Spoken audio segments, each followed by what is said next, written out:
Loved ones, my name is Bill Norton. I'll introduce myself briefly in a moment. I'm a man on a mission. I have something profoundly important to share with every single one of you if you're still in high school or have just finished. And I really am hopeful that your parents will view this as well, in the sense that they should always be a positive influence in your life. So, quickest of introductions.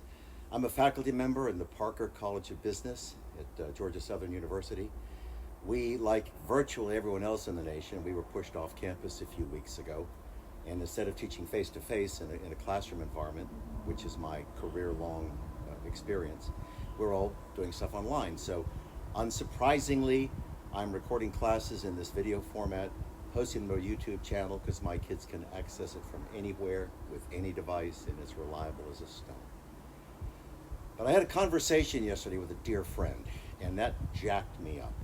That is the impetus for this video, because this video has nothing to do with the college courses that I'm teaching. My friend, Mike Emery, is a high-ranking guy with a family group of car dealerships here in coastal Georgia. And Mike saw me yesterday. I was having my truck serviced at one of his stores, and he asked me if I thought college would change dramatically by virtue of everybody being pushed off campus, online education. And I said to him, I don't think so. I could be wrong. I can't predict the future. But Michael's observation was that parents spend all sorts of money on kids, and then they can't get jobs because they get worthless degrees. That is why I'm talking to you. That is my mission. I want to talk to you about post-secondary education, whatever you choose to do after high school. So, the first thing I would say to you is not a surprise. It won't be a surprise to anybody. High school doesn't prepare us for anything. It doesn't prepare you for college. It doesn't prepare you for careers. It really doesn't prepare you for life, because there's not really much of an opportunity to grow and develop. You don't have the set of experiences that permit you to do that. So high school is necessary, but it doesn't prepare you for anything. And the point that I'm moving towards is that every one of you needs to have some sort of post-secondary education so that you can live a life of independence and dignity. If you choose not to do that, if you're just going to think you're going to, roll through life with your high school diploma, you are dumber than a rock.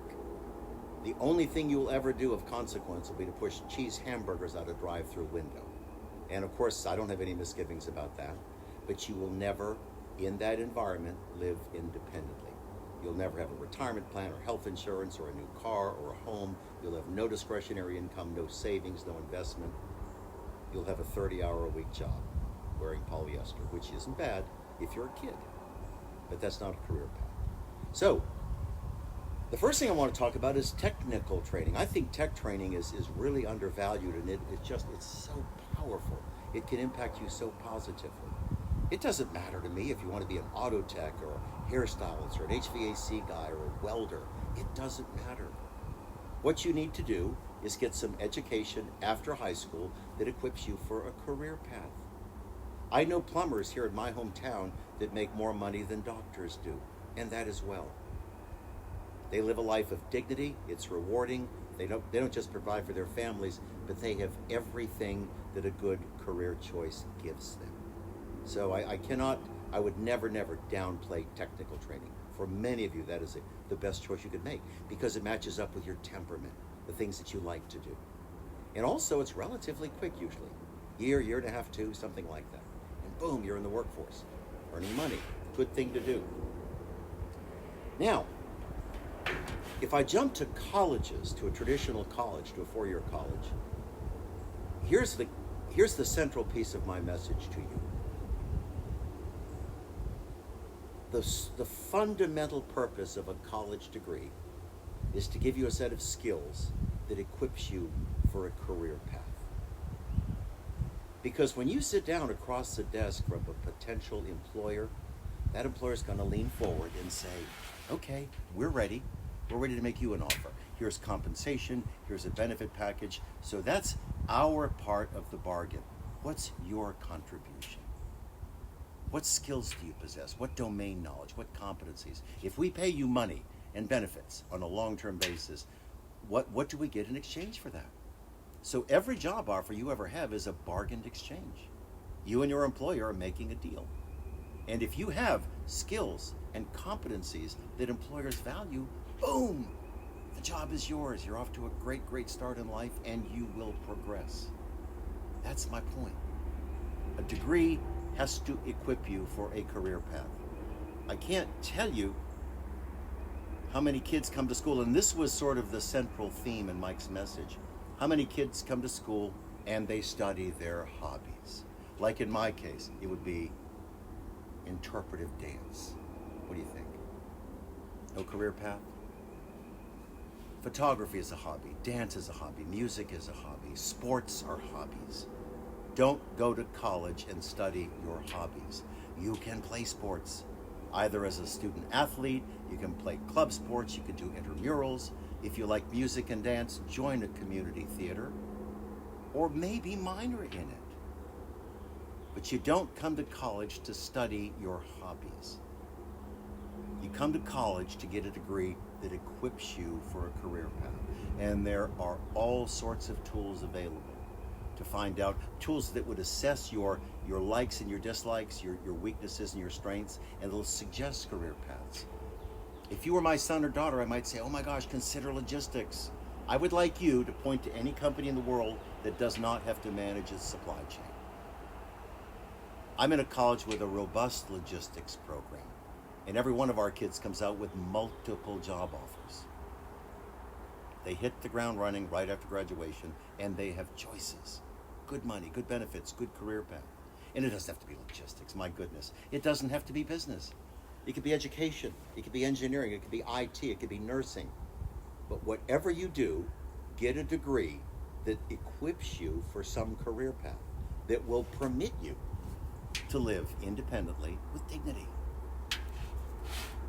I have what I think is a sad story about that worthless degree stuff. And gosh, I would imagine maybe 40-50% of the degrees in this country that are conferred have no economic value. Psychology, a bachelor's of science in psychology, or rather bachelor of arts, we call a BA in BS. There are no jobs for people with undergraduate degrees in psychology in that career field. If you get a master's degree, you don't have a lot of choices. You can be a social worker, make $30,000 a year for a state agency, and have 400 deeply dysfunctional families as your caseload. If you get a terminal degree, a PhD, you have more choices. But to go from the undergrad to the terminal degree is at least another 6 years. Is that what you want? I wasn't going to pick on psych, although that's low-hanging fruit, because a 4-year psych degree does not equip you to do anything. I was at a recruiting fair in Jacksonville a couple of years ago. Rocket fuel.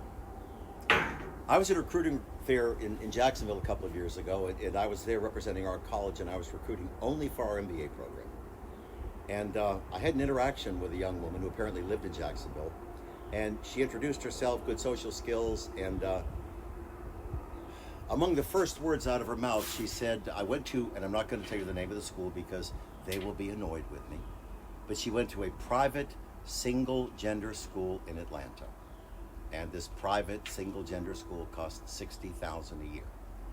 And she said, I have a 3.6 GPA in gender studies, but I can't seem to find a job, so I'm looking at graduate programs. And my filter was working overtime. I didn't say, the only thing a degree in gender studies equips you for, or rather gives to you, is that you learn to be bitter and to pity yourself. There are no skills, there are no competencies in gender studies. It's as worthless as shrimp lips, as are many other degrees like that. Now, what that means, since she paid $60K a year, let's assume she knocked it out in 4 years, let's hope that happened. Either her parents squandered probably half of their net worth, their lifelong savings and accumulation of capital, or this precious child took on $250,000 worth of student loan debt. Pardon me? Get a degree that equips you for a life of independent, dignified living. Don't study your hobby. Don't study some bizarre thing like sustainability or something that sounds cool. Get a degree that when you sit across the desk from a recruiter, that recruiter's going to say, cool, love it. Here's your package. Read it, ask questions, and we expect you to join our firm soon. I don't have very much to say beyond that. This message had a single theme, and that is, well, actually, I guess there's a duality. And this is not cruel. High school doesn't prepare you for anything. And for you to live independently, for you to have discretionary income, a retirement plan, health insurance, vacation time, the time off to be able to serve your community, do volunteerism, to go on vacations, maybe to buy me a new shotgun, whatever the case may be. For you to live independently with dignity, you need an educational foundation that equips you. And it doesn't matter if you're a plumber or a college professor. It doesn't matter. That's the message. High school doesn't equip you for anything. So make a choice, post-secondary education that will help you live well for the rest of your life. If you do that, whatever that may be, whatever matches up with your aptitudes, your skills, your likes, if you do that, in 15 years, you will be celebrating that decision. And if you don't do that, in 15 years, you will still be recovering from that decision. So you get to pick. All right, I love you. Every good wish in all that you do.